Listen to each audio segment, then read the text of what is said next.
isla de Pinos Arete, prendido al sur de La Habana, galeón de la flota hispana, ya no andas al garete, no te dispara el mosquete de soldadesca española, ni eres la hermanita sola de Cuba que casi pierde su mejor moneda verde en el cofre de una ola.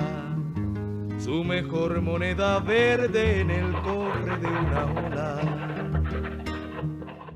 El 13 de junio llegó a esta isla quien luego la llamaría la evangelista Cristóbal Colón. Bordeó la costa norte hasta llegar al estuario del río Las Casas, lugar en el que se aprovisionó de agua y comida.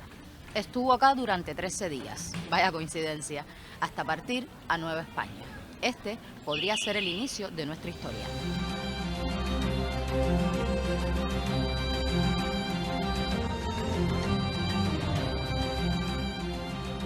El silencio y el olvido, como dos grandes males, se adueñaron de esta isla luego de la partida del gran almirante.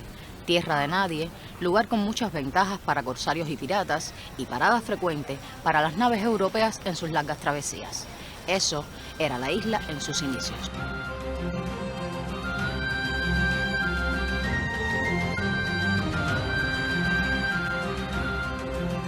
La extensa lista de nombres que tuvo esta isla prueban su abandono.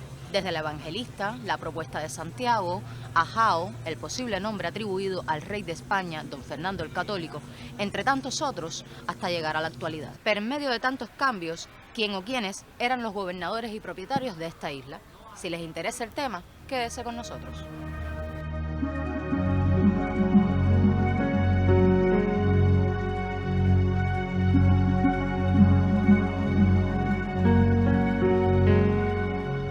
En 1570, Alonso de Rojas solicita a la Corona de España la merced de Isla de Pino para introducir ganado, diría en su solicitud. Pero no es hasta el 15 de enero de 1573 cuando el monarca accede a la petición, permitiendo que durante 10 años Alonso de Rojas entrara y sacara ganado de esta isla.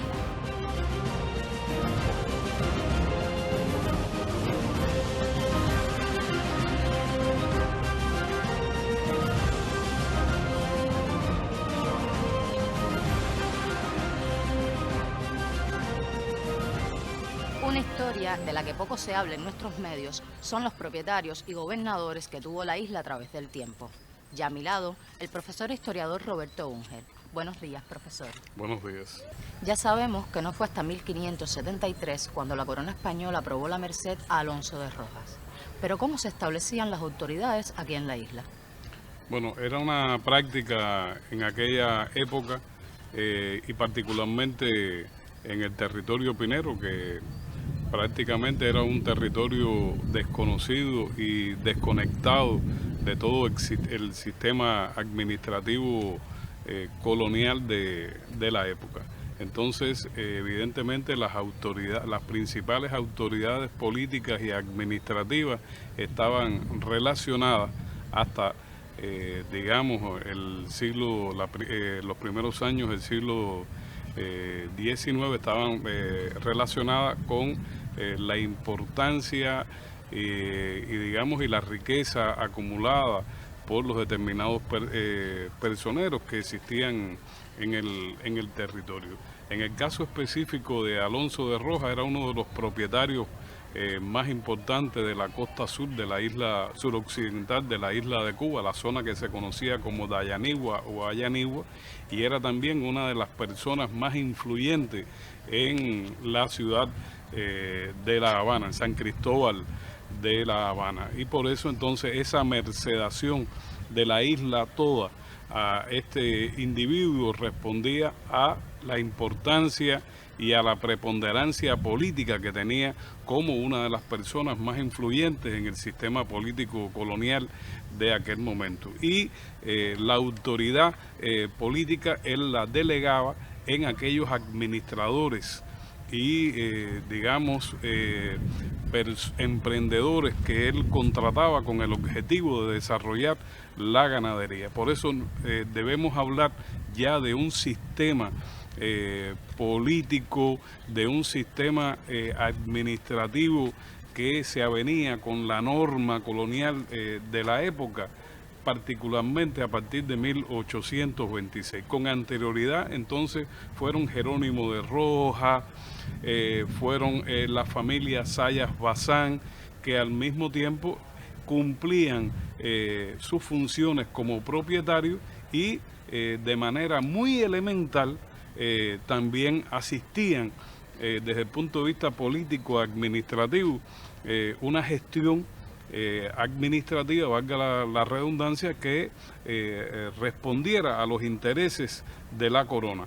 Particularmente la función de aquellos individuos era informar sobre todo a las autoridades, digamos, de la Marina que se encontraban apostados en el puerto de Batabanó acerca de la presencia de piratas, de corsarios, de algún tipo de forajidos o, digamos, personas que se dedicaban a algún tipo de actividad como los bucaneros que se aprovechaban de la presencia de mucho ganado en este territorio para comerciar sus pieles, comerciar sus carnes con estos individuos que de manera ilegal transitaban por la zona.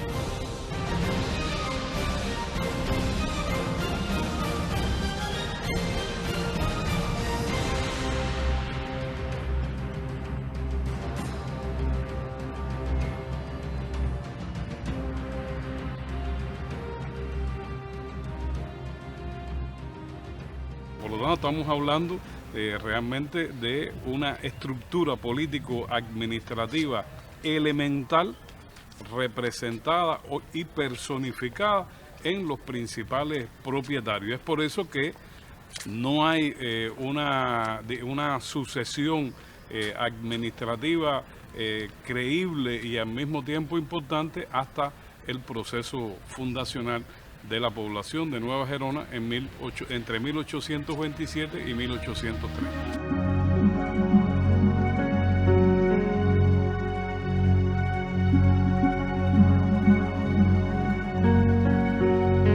Al fundarse la colonia Reina Amalia en 1830, se instaura una estructura de poder cuya máxima autoridad sería el comandante militar. En nuestro caso, el primero en ostentar dicho cargo fue don Clemente Delgado y España. Estamos hablando de un teniente coronel de artillería que tenía una gran experiencia y desde el punto de vista militar, y al mismo tiempo era muy respetado dentro de las estructuras de poder de la isla. Desde mi punto de vista, yo considero de que fue realmente la persona más apropiada para iniciar un proceso fundacional en la entonces Isla de Pino, porque el propósito principal de aquel proceso fundacional, como en otras ocasiones hemos explicado, era crear una fortificación de tipo militar que descartara cualquier posibilidad de ocupación del territorio pinero por algún tipo de forajidos del mar, porque cuando ya prácticamente no se hablaba de piratería en el Caribe, todavía las costas al sur de la isla de Cuba y particularmente la isla de Pino eran constantemente asediadas y se hablaba de la presencia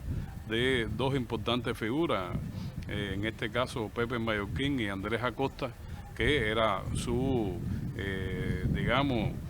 su lugarteniente, ¿no? Un hombre que conocía también toda la zona. Por lo tanto, este hombre, con su capacidad militar, buscó el punto apropiado, ¿no? El punto apropiado que fue precisamente el valle intramontano, o el valle gerundense, como también nosotros llamamos, entre dos grandes elevaciones, las actuales Sierra Caballo y Sierra de las Casas. Este hombre, por lo tanto, diseñó una ciudad que tenía ese propósito, un propósito defensivo, y a partir de ahí entonces desarrolló todo un proceso que estuvo sustentado en la utilización de deportados políticos y al mismo tiempo, sobre todo, de presos comunes, a partir del principio de que las galeras de presos eran los encargados entonces de desarrollar las principales acciones constructivas, combinado también con la estimulación de colonos blancos que iban a, digamos, complementar esa fuerza de trabajo que fue decisiva y que permitió que entre 1827 y el 17 de diciembre de 1830 ya tuviéramos una población con importantes valores desde el punto de vista defensivo y una escasa población, pero una escasa población ya con la intención de tener un asentamiento en este territorio. En 1896, el coronel José Berry era el jefe militar y gobernador de la isla de Pinos. Este militar formó parte del plan de alzamiento del 26 de julio de ese propio año, en el cual Evangelina Cosío sería una de sus principales protagonistas y moriría el primer mártir pinero, Bruno Hernández.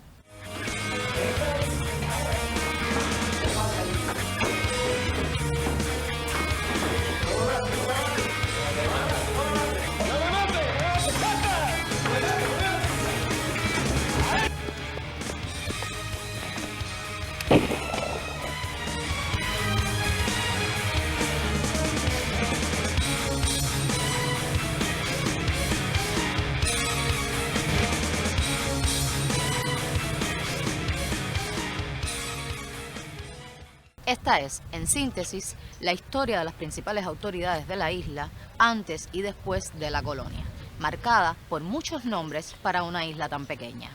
Su historia estuvo marcada por los que vinieron de paso, los que marcaron una huella y los que simplemente, como la canción, pasaron sin saber qué pasaron. No olvide que somos Apunte, un programa de la televisión pinera que les permite conocer de dónde venimos para entender mejor hacia dónde vamos.